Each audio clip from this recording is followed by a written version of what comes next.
BJP जो है सिर्फ इसी चीज़ तक सीमित रह गई है, मस्जिद, मदरसा, कब्रिस्तान और गोश्त तक।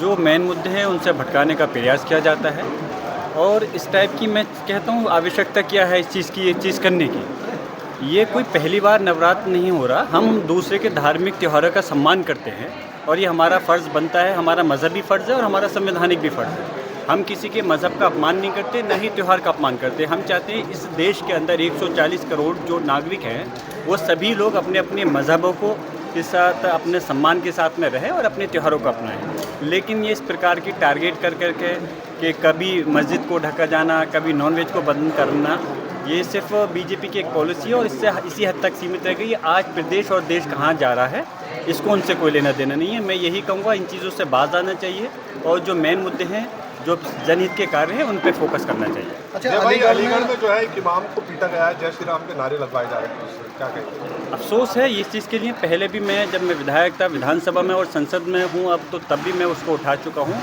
कि एक भीड़ जो एक तंत्र, उसको अधिकार किसने दे दिया इस प्रकार की कार्रवाई करने का। एक कोई मुद्दा होता है, इकट्ठे हुए और कानून तोड़ कर करके जो है ज़बरदस्ती कोई उनसे नारे लगवाना क्या मतलब बनता है, क्या औचित्य बनता है। हम कहते हैं कि ऐसे जो भी लोग हैं जो भीड़ तंत्र के रूप में काम कर रहे हैं उनको खिलाफ सख्त कार्रवाई होनी चाहिए, एक्शन होना चाहिए और उनको ऐसी सज़ा मिलनी चाहिए कि आने वाले समय के अंदर कोई कानून का नहीं तोड़ सके, संविधान का अपमान नहीं कर सके और जो न्यायपालिका काम है, जो न्यायपालिका का अधिकार है किसी को सज़ा देने का, वो अपने हाथ में नहीं ले सके। जो संभल से अनुज सिंह का तबादला हो गया और जैसे कि समाजवादी पार्टी ने उन पर भेदभाव के आरोप लगाए थे, अब उनका तबादला हो गया, क्या कहना चाहिए?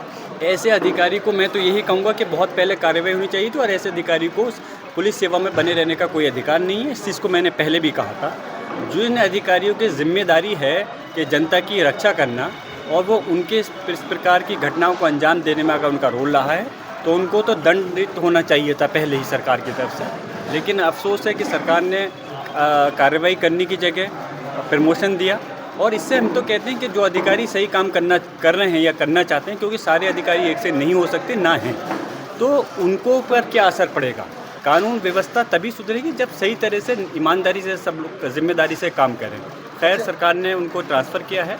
मैं उम्मीद करता हूँ संभल के अंदर अब परिस्थिति में कोई ऐसी बदलाव नहीं होना चाहिए और सब चीज़ शांति के साथ, सुकून के साथ में जो भी नागरिक हैं, चाहे मुस्लिम है या हिंदू समाज के, सब सुकून से रहें। जय भाई, टैरिफ बढ़ा दिया ट्रम्प ने, मुरादाबाद के जो पीपल कारोबार है उस पर काफ़ी असर पड़ा है और अब जो है जो वीज़ा है उस पर जो है जो अमाउंट राशि है वो बढ़ा दी गई, क्या कहेंगे? देखिए, मैंने कहा था, माननीय प्रधानमंत्री जी ने ये कहा कि उन्होंने जो स्वदेशी चीज़ों को अपनाने के लिए अपील की थी, तो मैंने उस समय कहा कि स्वदेशी चीज़ें ही हमारा देश ही उसको इस्तेमाल नहीं करे, बल्कि जो विदेश के लोग हैं वो भी हमारे भारत की चीज़ों को इस्तेमाल करें और ये तभी संभव होगा जब हमारी इंडिया की, हमारे मुल्क की, हमारे भारत का सामान बाहर को एक्सपोर्ट होगा। लेकिन इस समय स्थिति ऐसी है कि टैरिफ लगने के बाद में हमारा पड़ोस, हमारा ज़िला मुरादाबाद, मेरी 2 विधानसभाएं भी वहाँ लगती हैं, उसमें आप देखें कि लोगों के जो फैक्ट्रियाँ, कारखाने, ऐसा नहीं कि मुस्लिम हिंदू सब कि मुस्लिम को हों, सभी धर्मों के लोगों की फैक्ट्रियाँ हैं। एक्सपोर्ट का एक बड़ा काम है।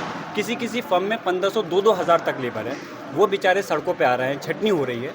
तो नीति, हमारे देश की जो विदेश नीति है वो ख़राब होने की वजह से लगातार यहाँ पर ये हो रहा है कि लोगों को अपने कारोबार का नुकसान हो रहा है।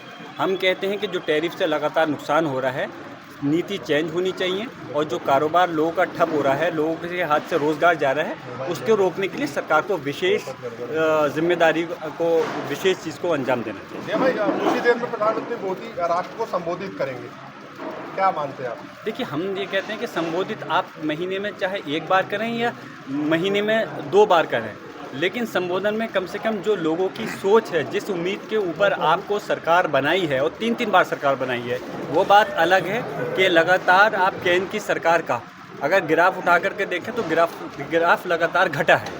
जो पूर्ण बहुमत की सरकार 2014 में थी, आज वो अल्पमत की सरकार है, बैसाखियों पे सरकार है। तो लोग उम्मीद करते हैं कि कुछ हमारी उसमें ये करेंगे, हमको कुछ ना कुछ हमारी जो जनहित की योजना है उसको अंजाम देंगे। लगन नहीं कर पा रहे, इसलिए ग्राफ डाउन हो रहा है और हम कहते हैं, हम तो अपील करेंगे एक संसद के सदस्य होने के नाते कि इस देश के विकास के लिए, सभी लोगों के जनहित के लिए ऐसी योजनाओं को अंजाम देना चाहिए जिससे कि सब लोगों का भला हो सके। मुख्यमंत्री के ऊपर जो फिल्म बनाई गई है, क्या कहना चाहेंगे?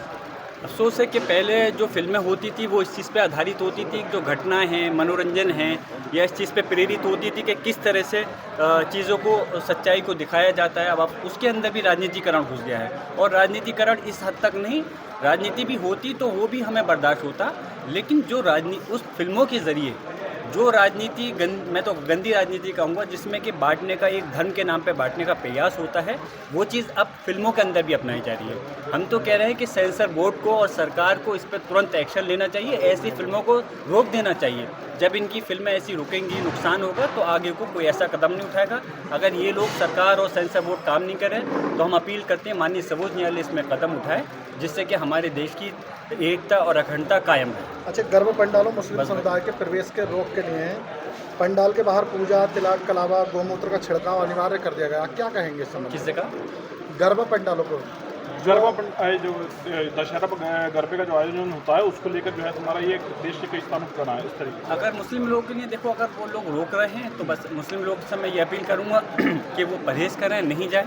और अगर इस प्रकार की कोई बात है, लेकिन बीजेपी का काम है, आपको देखो हर क्वेश्चन में एक चीज़ मेरी ज़रूर जवाब में शामिल रहेगी कि आपस में धर्म के नाम पे बांट करके और राजनीति रोटियां सेकें, जिससे कि एक बहुत आसान तरीका है कि सत्ता में बने रहने का। लेकिन उनको, बीजेपी को ये देखना चाहिए कि इस चीज़ से वो अपने मकसद में कामयाब नहीं हो रहा है। लगातार ग्राफ उनका डाउन होता जा रहा है, और इस आने वाले जो चुनाव आएंगे तो इंशाल्लाह समाजवादी पार्टी जिस तरह से देश की तीसरे नंबर की सबसे मजबूत पार्टी बनी है, आने वाले समय में समाजवादी पार्टी अपनी सरकार भी बनाएगी। और मैं यही गुजारिश करूंगा कि बीजेपी की इन चाल में नहीं आकर करके सभी लोग जो हैं अपने देश की तरक्की की बात करें, और ये देखें कि इस वक्त हमारी पार्टी, कौन सी पार्टी हमारे हित में काम करना चाहती है, उसका जो यकीनन समाजवादी पार्टी है, तो उसका समर्थन करें। अच्छा, कानपुर में जो 21 मुसलमानों पर आइला मोहम्मद का जो बैनर लगाया था, उस पर FIR दर्ज हुई है, क्या मानते हैं? देखिए, उसमें मुझे अफसोस है कि एक आज़ाद हिंदुस्तान के अंदर, हमारे मुल्क के अंदर, जिसको कि सबसे बड़े संवैधानिक तौर पर माना जाता है, वहाँ पर हमारे आका सल्लल्लाहु अलैहि वसल्लम के लिए अगर हमने मोहब्बत में कोई अल्फाज किसने लिखा, उस पर रिपोर्ट होना ये बहुत ही घटिया और नीच हरकत है। मैंने तो मांग करी थी इसमें, जिन अधिकारियों ने ऐसी रिपोर्ट दर्ज की है, क्योंकि ये गैरकानूनी रिपोर्ट है। कौन सी धारा बनती है, मुझे सेक्शन दिखाएं, इसमें कौन सा, मैं भी एक लॉयर हूँ और एक सांसद भी हूँ, मुझे बताएं कौन सी ऐसी धारा लगती है कि आइला मोहम्मद लिखने पर कार्रवाई के लिए वो धारा सेक्शन बनता है। उन अधिकारियों के खिलाफ कार्रवाई होनी चाहिए जिन अधिकारियों ने इस प्रकार उन लोगों के खिलाफ रिपोर्ट दर्ज की। आइला मोहम्मद में क्या परेशानी है भाई?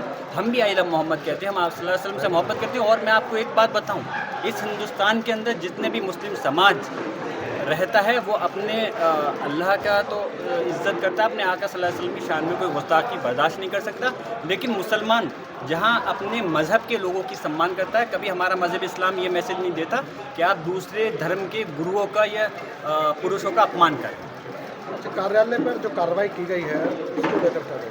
कार्रवाई व ये एक बदले की भावना का काम है, और समाजवादी पार्टी का कार्यालय कोई पहला नहीं है, ये बहुत लंबे समय से है, जो लगातार हमारा काम करने का वो चल रहा है। लेकिन माननीय अखिलेश यादव जी भी अब इस चीज़ को स्पष्ट रूप से कह चुके हैं, अगर बदले की भावना से हमारे समाजवादी पार्टी के कार्यकर्ताओं के साथ अगर इस प्रकार का काम होगा, तो आने वाले समय में फिर समाजवादी पार्टी भी उनको सज़ा देने के लिए काम करेगी।